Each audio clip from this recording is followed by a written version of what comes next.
వెంకటేశాయ. ఏడుకొండలవాడ వెంకటరమణ గోవింద గోవింద. శ్రీ శ్రీనివాస శ్రీ వెంకటేశ గోవింద గోవింద. కలియుగ ప్రత్యక్ష దైవం శ్రీనివాస పరబ్రహ్మ అనుగ్రహ విశేషంతో శ్రీమద్భాగవతంలో నవమ స్కంధంలోని విశేషాలు యథాశక్తి తెలుసుకుంటూ ఉన్నాం. నారాయణం నమస్కృత్య నరం చైవ నరోత్తమం దేవీం సరస్వతీం వ్యాసం తతో జయముదీరయేత్. సుఖయోగీంద్రుల వారు పరీక్షిన్ మహారాజునకు జరాసంధుని యొక్క చరిత్రను వర్ణించి చెప్పారు. బృహద్రథుని యొక్క కుమారుడైనటువంటి ఆ జరాసంధుని వృత్తాంతం చెప్పిన తరువాత తతశ్చ సహదేవో భూత్ సోమాపిరియత్ శ్రుతశ్రవాః పరీక్షితనపత్యో భూత్ సురథో నామ జాహ్నవః. ఆ జరాసంధుని పుత్రులు ఎవరో చెబుతున్నారు. జరాసంధుని పుత్రుని పేరు సహదేవుడు. ఆ సహదేవుని కుమారుని పేరు సోమాపి అని చెప్పి, సోమాపి కుమారుని పేరు శృతశ్రవసుడు అని వర్ణించి చెప్పారు. ఇంతవరకు కురుపుత్రుడైనటువంటి సుధనువు యొక్క సంతానం గురించి వర్ణించడం జరిగింది. ఆ తర్వాత కురుపుత్రులలో పరీక్షిత్ అనే పేరు కలిగిన వాడున్నాడు. అతనికి సంతానం లేదు. పరీక్షిత్ అనపత్యో భూత్. ఆ పరీక్షితునకు సంతానం లేదు అని చెప్పిన తర్వాత మళ్ళీ కురువు యొక్క పుత్రులలో మరొకడు జహ్ను అనేటువంటి కుమారుడున్నాడు. అతనికి ఎవరు సంతానము అంటే సురథుడు అనే పుత్రుడు జన్మించాడు. సురథో నామ జాహ్నవః. కురుపుత్రుడైన జహ్నువు యొక్క కుమారుని పేరు సురథుడు అని వర్ణించి చెప్పి, తతో విదూరథస్తస్మాత్ సార్వభౌమస్తతో భవత్ జయసేనస్తత్తనయో రాధికోతో అయుతో హ్యభూత్. కురువు యొక్క సంతానంలో జహ్నువు అనే పేరు కలిగిన వాని యొక్క వంశవృక్షాన్ని వర్ణిస్తున్నారు ఇక్కడ.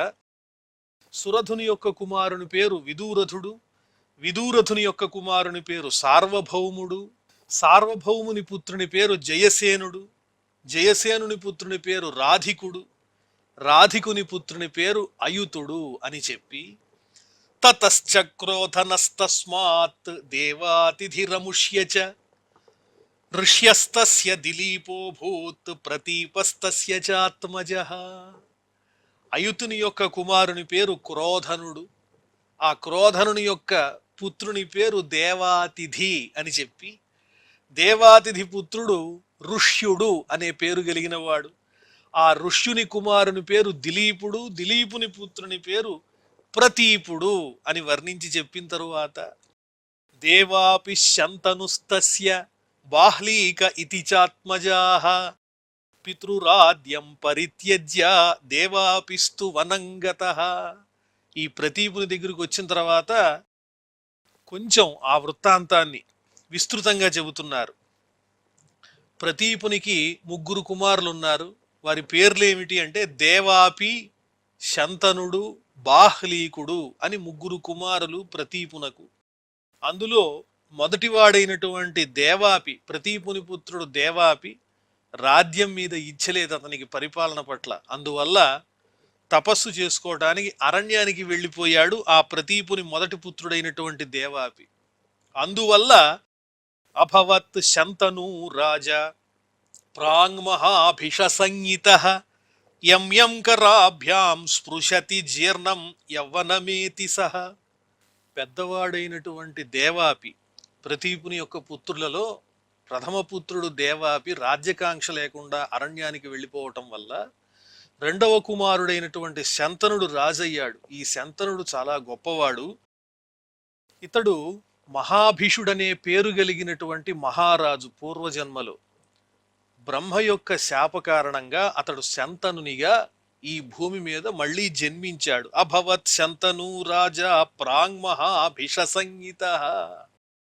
ఈ మహాభిషుడనేటువంటి మహారాజు బ్రహ్మలోకాన్ని పొంది అక్కడ గంగాదేవిని చూడటం ద్వారా, మోహపడటం ద్వారా బ్రహ్మ శాపానికి గురై శంతనునిగా ఇక్కడ అవతరించాడు అని ఆ శంతనుని యొక్క చరిత్రను సంక్షిప్తంగా చెప్పారు. ఈ చరిత్ర మహాభారతంలో చాలా విస్తారంగా వర్ణింపబడింది. యం యం కరాభ్యాం స్పృశతి జీర్ణం యవ్వనమేతి సహ.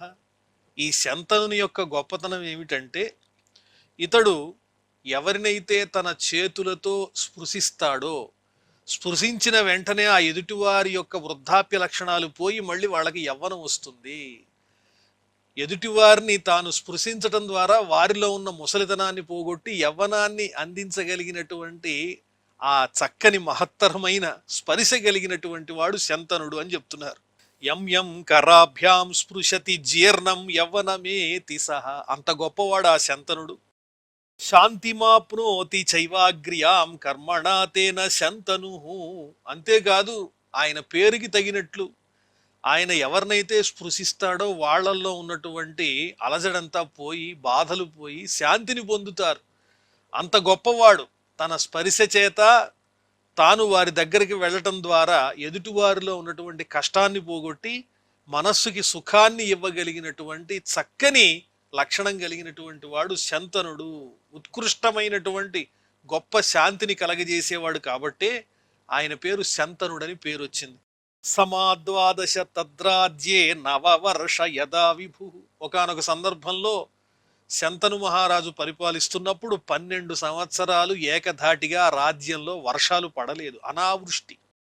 ఏమిటి దీని కారణం అని ఆలోచిస్తే శంతనుర్బ్రాహ్మణైర్యుక్త పరివేత్తాయమగ్రభుకు. అప్పుడు వేద విధులైనటువంటి మహాత్ములైనటువంటి బ్రాహ్మణోత్తములు చెప్పారు, నాయనా శంతనో, నీవు మీ అన్నగారి కన్నా ముందు రాజ్యాన్ని అనుభవిస్తూ ఉన్నావు. ఎవరైతే అన్నకన్నా ముందుగా రాజ్యభోగాలు అనుభవిస్తారో వివాహం చేసుకుంటారో వాళ్ళని పరివేత్త అని పిలుస్తారు. ఇప్పుడు నీవు ఆ బిరుదు పొంది ఉన్నావు. ఎందువల్లంటే మీ అన్నగారికి రాజ్యం రాలేదు, ఆయన అరణ్యానికి వెళ్ళిపోయి ఉండొచ్చు. కానీ అన్నగారి తర్వాత నువ్వు రాజ్యాన్ని అనుభవించవలసినటువంటి వాడివి, ఆ స్థానంలో ఈ భోగాలన్నీ అనుభవిస్తున్నావు కాబట్టి ఈ అనావృష్టి అనేది ఏర్పడింది అని చెప్పారు వాళ్ళు. రాజ్యం దేహి అగ్రజాయాసు పురరాష్ట్ర వివృద్ధయే. ఈ రాజ్యంలోనూ పట్టణంలోనూ చక్కగా సస్య సమృద్ధి కలగాలి, ప్రజలంతా సుఖ సంతోషాలతో ఉండాలి, వర్షాలు పడాలి అంటే నువ్వేం చేయాలంటే వెంటనే ఈ రాజ్యాధికారాన్ని మీ అన్నగారైనటువంటి దేవాపికి అప్పగించవలసిందే అని వాళ్ళు చెప్పారు. ఏవముక్తో ద్విజైర్జ్యేష్ఠం ఛందయామాస సోబ్రవీత్ తన్మంత్రి ప్రహితైర్విప్రైః వేదాద్విభ్రంశితో గిర. మరి మొదటి పుత్రుడు, ప్రతీపుని మొదటి పుత్రుడు దేవాపి, శంతనుని యొక్క అన్నగారు, రాజ్యం అక్కర్లేదని అనేగా అరణ్యానికి వెళ్ళిపోయాడు. కానీ ఆయనకి రాజ్యాన్ని అప్పచెబితే తప్ప వర్షాలు పడవు, సూరిష్టి ఉండదు అని చెప్పి వేద విధులు చెప్పేటప్పటికీ ఈయన అన్నగారిని బ్రతిమిలాడటానికి వెళ్ళాడు అరణ్యానికి. అన్నయ్య, నువ్వు రాజ్యాన్ని పొందకుండా నేను రాజ్యాధికారం చేపట్టడం వల్ల రాజ్యంలో అనావృష్టి సంభవించింది, దయచేసి నువ్వు రాజ్యాన్ని అనుభవించడానికి రా అని పిలవడానికి వెడుతున్నాడు శంతనుడు. ఈ శంతనుని యొక్క మంత్రి ఉపాయంగా ఆలోచించి తన వాళ్ళైనటువంటి వాళ్ళని అరణ్యానికి పంపించాడు. ఆ బ్రాహ్మణోత్తములు అరణ్యానికి వెళ్ళి శంతనుని అన్నగారైనటువంటి దేవాపితో మాట్లాడి ఆయన్ని కొంచెం రెచ్చగొట్టి వేద నింద చేసే విధంగా వారి చేత మాట్లాడించారు. ఎప్పుడైతే వేద నింద చేశాడో దేవాపి, అతడు రాజ్యం పరిపాలించడానికి అనర్హుడైపోయాడు. కాబట్టి ఇప్పుడు యథేచ్ఛగా ఇతడు తమ్ముడైనటువంటి శంతనుడు పరిపాలన చెయ్యవచ్చు. అంటే అర్హత ఉన్నప్పటికీ కూడా దాన్ని పోగొట్టుకున్నాడు ఎవరు? దేవాపి. ఎందువల్ల అంటే వేద నింద చేయటం ద్వారా. అంటే ఈ శంతనుని యొక్క మంత్రి ఎంతో తెలివిగా ఆలోచించి శంతనుడు మహారాజుగా ఉండేటట్లుగా ఏర్పాటు చేయటం కోసం ఆ దేవాపి చేత వేద నింద చేయించాడన్నమాట. తన్మంత్రి ప్రహితైర్విప్రైః వేదాద్విభ్రంశితో గిర. వేదాన్ని నిందించేటువంటి పలుకులు మాట్లాడటం ద్వారా అతడు దేవాపి రాజ్యం పొందడానికి అనర్హుడయ్యాడు. వేదవాదాతివాదాన్వై తదా దేవో వవర్ష. వేదనింద చేసిన వాడు మహారాజు అవడం ఏమిటి అని భగవంతుడు తలిచి అతన్ని మహారాజుని చెయ్యకుండా శంతనుడే మహారాజుగా ఉన్నాడు. అప్పుడు వర్షం పడింది. అంటే అంతవరకు శంతనుడికి ఉన్నటువంటి ఆ పరివేత్త అనేటువంటి బాధ తొలగిపోయింది. అన్నగారి కన్నా ముందు తమ్ముడు రాజ్యాన్ని పొందాడు, అందువల్ల రాజ్యంలో అనావృష్టి కలిగింది అనేటువంటి నింద శంతనునికి రాకుండా పోయింది. దేనివల్ల అంటే అన్నగారైనటువంటి దేవాపి వేదములను నిందించడం ద్వారా రాజ్యార్హత పోగొట్టుకున్నాడు. ఇప్పుడు సక్రమంగా శంతనుడు రాజ్యాధికారాన్ని పొందినట్టయిందనమాట. దేవాపిర్యోగమాస్థాయ కలాపగ్రామమాశ్రిత. ఇంకా ఈ శంతనుని అన్నగారు దేవాపి రాజ్యానికి రాకుండా అరణ్యం దగ్గరలోనే కలాపం అనేటువంటి గ్రామంలో ఉండిపోయాడు అని చెప్పి, సోమవంశే కలౌ నష్టే కృతాదౌ స్థాపయిష్యతి బాహ్లీకాత్ సోమదత్తో భూత్ భూరిర్భూరి శ్రవాస్తతః. ఇతడు దేవాపి అనేటువంటి ఆయన ప్రస్తుతం ఆ కలాప గ్రామంలో ఉన్నప్పటికీ కలియుగం పూర్తయిపోయి మళ్ళీ కృతయుగం ప్రారంభమయ్యే సమయానికి ఇప్పుడున్నటువంటి ఈ సోమవంశం చంద్రవంశం అంతా నశించిపోతుంది. అప్పుడు ఆ చంద్రవంశాన్ని నిలబెట్టేవాడుగా ఉంటాడు ఈ దేవాపి అనే పేరు కలిగిన శంతనుని యొక్క అన్నగారు భవిష్యత్తులో అని చెబుతున్నారు. బాహ్లీకాత్ సోమదత్తో భూత్ భూరిర్భూరి శ్రవాస్తతః. ఆ తరువాత ప్రతీపుని యొక్క మూడవ పుత్రుడెవరు? శంతనుని తర్వాత పుట్టినటువంటి వాడు బాహ్లీకుడు అనేవాడు ఉన్నాడు. ఆయనకున్నటువంటి సంతానం ఎవరో వర్ణించి చెబుతున్నారు. బాహ్లీకునకు సోమదత్తుడు అనే పేరు కలిగినటువంటి పుత్రుడు కలిగాడు. ఆ సోమదత్తునకు వరుసగా ముగ్గురు కుమారులున్నారు. భూరి శ్రవసుడు, శలుడు అనే పేరు కలిగిన ముగ్గురు పుత్రులున్నారు సోమదత్తునకు. శలశ్చ శంతనూరాసీత్ గంగాయాం భీష్మ ఆత్మవాన్. ఈ రకంగా ప్రతీపుని పుత్రులైనటువంటి ముగ్గురు యొక్క వివరాలు, వారి సంతానము అన్ని వర్ణించి చెప్పిన తరువాత శంతనుని యొక్క వృత్తాంతాన్ని ఇంకా వివరిస్తున్నారు. ప్రతీపుని రెండవ పుత్రుడైనటువంటి శంతనుని యొక్క సంతానం గురించి. శంతనుడు గంగాదేవి ద్వారా భీష్ముడు అనేటువంటి పుత్రుణ్ణి పొందాడు. ఆ భీష్ముడు చాలా గొప్పవాడు. సర్వధర్మ విదాం శ్రేష్ఠో మహాభాగవత కవి. శంతనునకు గంగాదేవి యందు పుట్టినటువంటి ఆ భీష్ముడనే పుత్రుడు చాలా గొప్పవాడు, జ్ఞాని, భగవతత్వాన్ని గురించి బాగా తెలిసినటువంటి వాడు, ధర్మం బాగా తెలిసినటువంటి వాడు అని చెబుతూ, వీరయూధాగ్రణీర్యేన రామోపి యుధితోషిత. ఆ భీష్ముడు చాలా వీరుడు, అస్త్రశస్త్రాలన్నీ అధ్యయనం చేశాడు, పరశురాముడి దగ్గర నేర్చుకున్నాడు విద్య. అతను నేర్చుకున్నటువంటి విద్య వల్ల గురువైనటువంటి పరశురాముడు ఎంతో సంతోషించాడు. నాకన్నా గొప్పవాడు నా శిష్యుడు అని పరశురాముడు సంతోషపడేంత గొప్ప విలువిద్యను నేర్చుకున్నాడు, అస్త్ర విద్యను శస్త్ర విద్యను ఈ భీష్ముల వారు. యుధితోషిత. ఆ పరశురామునితోనే యుద్ధం చేసి ఆ యుద్ధంలో పరశురాముని కన్నా గొప్పవాడనేటువంటి ప్రఖ్యాతి కూడా పొందాడు ఈయన. శంతనోర్దాశ కన్యాయాం జజ్ఞే చిత్రాంగదస్సుత. ఈ శంతనునకు గంగ ద్వారా జన్మించినటువంటి వారు భీష్ముల వారైతే, శంతనునకు దాశకన్య అయినటువంటి సత్యవతి యందు ఇంకా సంతానం ఉన్నది. శంతనోహ దాశకన్యాయాం, దాశరాజు కుమార్తె సత్యవతి యందు శంతనునకు చిత్రాంగదుడు, విచిత్ర వీర్యుడు అనేటువంటి ఇద్దరు పుత్రులు కలిగారు. శంతనోర్దాశకన్యాయాం జజ్ఞే చిత్రాంగదస్సుత విచిత్ర వీర్యశ్చ వరజో నామ్నా చిత్రాంగదో హతః. చిత్రాంగదుడు, విచిత్ర వీర్యుడనే పేరు కలిగిన ఇద్దరు పుత్రులు శంతనునకు సత్యవతి యందు కలిగారు. కానీ వారిద్దరిలో చిత్రాంగదుడనే పేరు కలిగినటువంటి కుమారుడు అదే పేరు కలిగిన గంధర్వునితో యుద్ధం చేసి అతడు మరణించాడు. ఇక మిగిలింది విచిత్ర వీర్యుడనే పేరు కలిగినటువంటి కుమారుడు మాత్రమే. యస్యాం పరాశరాత్ సాక్షాత్ అవతీర్ణో హరేః కళా. ఈ విచిత్ర వీర్యుడు చిత్రాంగదుడు పుట్టటానికి మునుపే సత్యవతికి మహాత్ముడైనటువంటి పరాశరుని ద్వారా దివ్యమైనటువంటి సంతానం వ్యాసుల వారు ఉద్భవించి ఉన్నారు. యస్యాం పరాశరాత్ సాక్షాత్ అవతీర్ణో హరేః కళా. ఆ సత్యవతి యందు పరాశరులు అనేటువంటి మహర్షి ద్వారా సాక్షాత్తు విష్ణువంశ సంభూతులైనటువంటి వ్యాసుల వారు ఉద్భవించి ఉన్నారు అని చెప్పి, వేదగుప్తో ముని కృష్ణో యతోహమిదమధ్యగాం. ఆ వ్యాసుల వారు ఎటువంటి వారు అంటే వేదములను చక్కగా విభాగం చేసినటువంటి వారు, వేద రహస్యములన్నింటినీ తెలిసినటువంటి వారు. యతోహమిదమధ్యగాం. ఓ పరీక్షిన్ మహారాజా, నేను కూడా ఆ వ్యాసుల వారి దగ్గరే ఈ భాగవత కథనంతటిని కూడా తెలుసుకున్నాను అని సుఖయోగీంద్రుల వారు తెలియజేస్తున్నారు. హిత్వా స్వశిష్యాన్ పైలాదీన్ భగవాన్ బాదరాయణ మహ్యం పుత్రాయ శాంతాయ పరంగుహ్యమిదం జగౌ.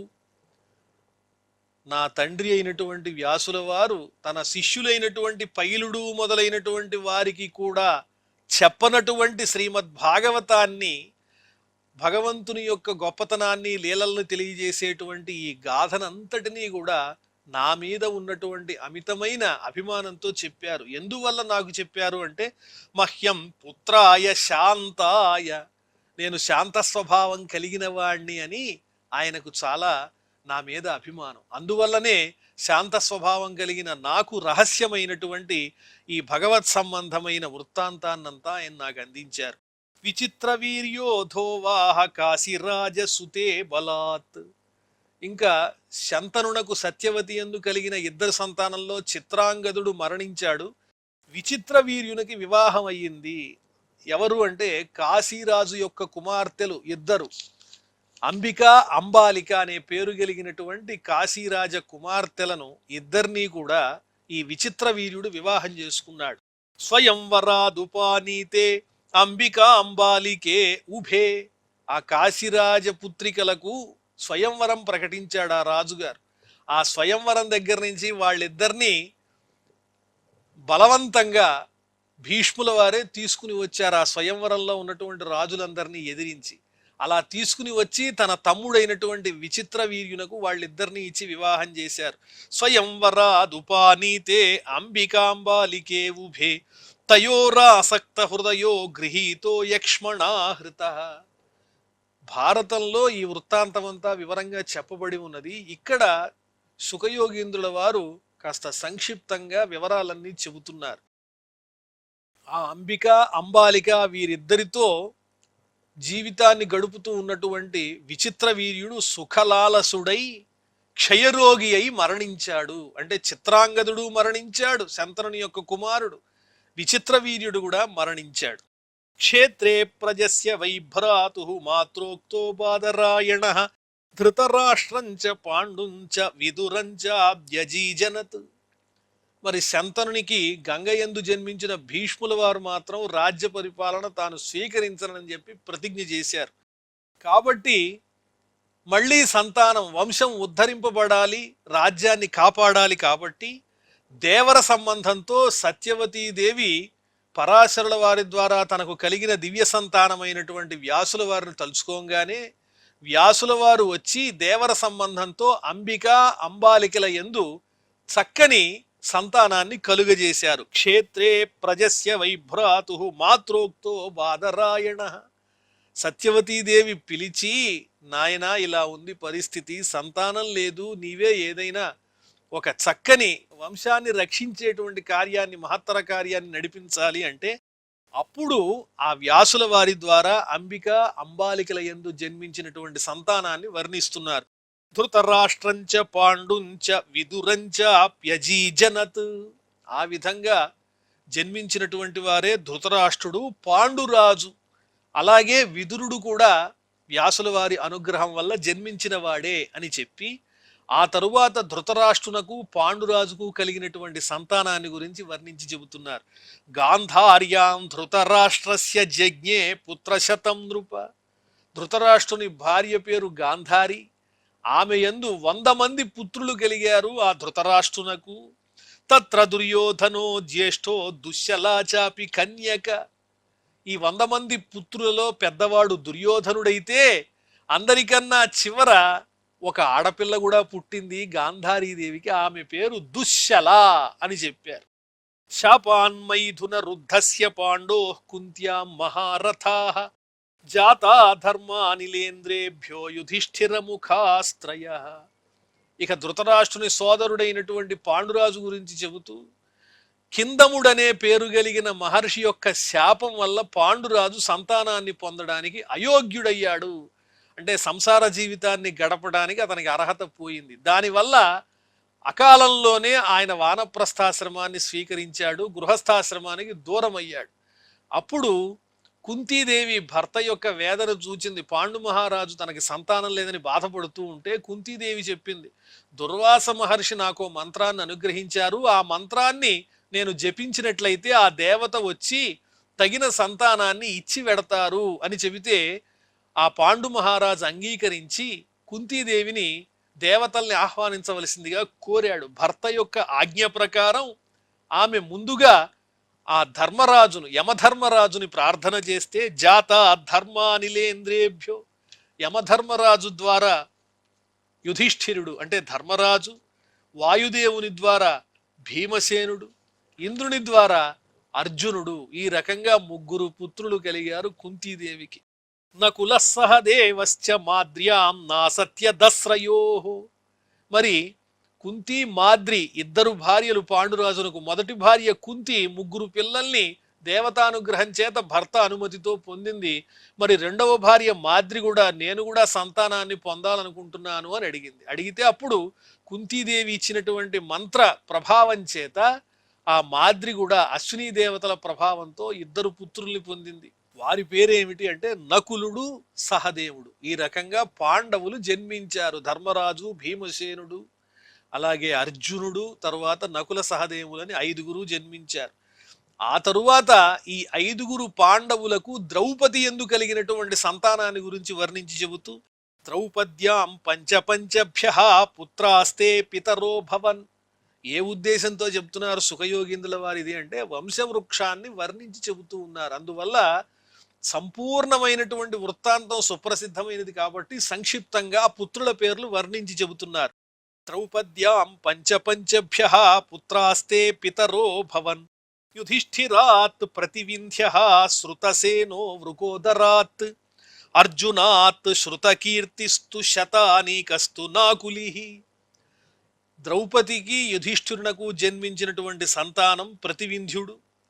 మరి వాయుపుత్రుని వాయువంశతో జన్మించినటువంటి ఆ భీమసేనునకు జన్మించినటువంటి పుత్రుడేమో శృతసేనుడు, అర్జునునకు జన్మించిన పుత్రుడేమో శృతకీర్తి, నకులునకు జన్మించినటువంటి పుత్రుడి పేరు శతానీకుడు అని చెప్పి సహదేవ సుతో రాజన్ శృతకర్మ తథాపరే యుధిష్ఠిరాత్ పౌరవ్యాం దేవకోధ ఘటోత్కచ.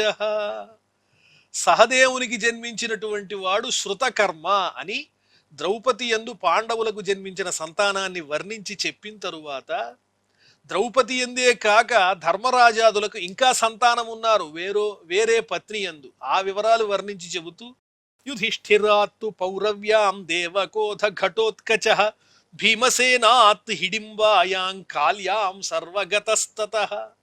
ధర్మరాజునకు పౌరవి అనే పత్ని యందు ఒక కుమారుడు జన్మించాడు, అతని పేరు దేవకుడు అని చెప్పి, భీమునకు హిడింబ అనే పేరు కలిగినటువంటి ఆమె యందు జన్మించిన వాడే ఘటోత్కచుడు అని ఆ వంశవృక్షం అంతా వర్ణించి చెబుతూ ఉన్నారు. ఈ వివరాలు మనం మళ్ళీ తెలుసుకుందాం. ప్రస్తుతం క్షమా ప్రార్థనాదులతో ఈ కార్యక్రమాన్ని పరిసమాప్తం చేసుకుందాం. అథ క్షమా ప్రార్థన. యదక్షరపద భ్రష్టం మాత్రాహీనంచ యద్భవేత్ తత్సర్వం క్షమ్యతాం దేవ నారాయణ నమోస్తుతే. శ్రియః కాంతాయ కళ్యాణ నిధయే నిధయేర్థినాం శ్రీవేంకట నివాసాయ శ్రీనివాసాయ మంగళం.